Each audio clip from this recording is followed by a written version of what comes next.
ഈശോയേ. ആ ഇതാര്? കുറച്ച് ദിവസമായില്ല കണ്ടിട്ട്. എവിടെയായിരുന്നു? അതുകൊണ്ടല്ലേ ഈശോയെ, ഞാൻ കുറച്ച് തിരക്കായിപ്പോയി. എത്ര തിരക്കായാലും നീ എന്നോട് മിണ്ടാതിരിക്കാറില്ലല്ലോ. അപ്പം ഞാൻ മിണ്ടാതിരുന്ന നിനക്ക് വിഷമാവോ? പിന്നില്ലാതെ. എന്നും മിണ്ടുന്ന ഒരാൾ മിണ്ടാതിരുന്ന ആർക്കാ വിഷമില്ലാത്ത? സോറി ഈശോയെ, ഇനി ഒരിക്കലും നിന്നോട് മിണ്ടായിരിക്കില്ല. മതി മതി, നിന്നെ ഞാൻ മനസ്സിലാക്കുന്ന പോലെ ആരാടി മനസ്സിലാക്കണേ? എന്നാലും ആ അത് പോട്ടെ, നിനക്ക് എന്നോടെന്തോ പറയാനുണ്ടല്ലോ. എന്താ കാര്യം? ലൈഫിലൊന്നും അങ്ങ് സെറ്റ് ആവണില്ല. നീ ആഗ്രഹിക്കുന്ന പോലെ ഒന്നും നടക്കുന്നില്ല. എന്ത് ചെയ്യണമെന്ന് ഒരു പിടിയും കിട്ടണില്ല.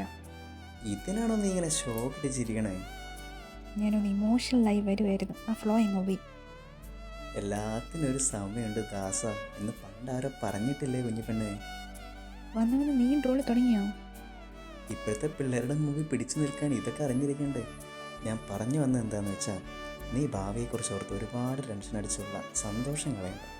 എന്നെക്കുറിച്ച് അടിപൊളി പ്ലാനൊക്കെ ഇവിടെ ഓൾറെഡി സെറ്റാണ് കുഞ്ഞിപ്പെണ്ണേ. എന്നാ പിന്നെ അതെന്താ നിങ്ങൾക്കൊന്ന് പറഞ്ഞൂടെ? ആയി ശരി, അത് പറഞ്ഞാൽ പിന്നെ ആ ത്രില്ലങ്ങ് പോവും. സമയമാകുമ്പോൾ എല്ലാം നടക്കും. എൻ്റെ കൊച്ചു അതിനെക്കുറിച്ച് ഓർത്ത് വിഷമിക്കേണ്ട കേട്ടോ. ഓ, ഇപ്പോഴൊരാശ്വാസം ഇത്. എനിക്കെങ്കിലും എന്നെക്കുറിച്ച് വിചാരമുണ്ടല്ലോ. എൻ്റെ ടൈമാവാൻ ഞാൻ കാത്തിരിക്കാം. നീ എന്തായാലും എന്നെ പറ്റിക്കില്ല.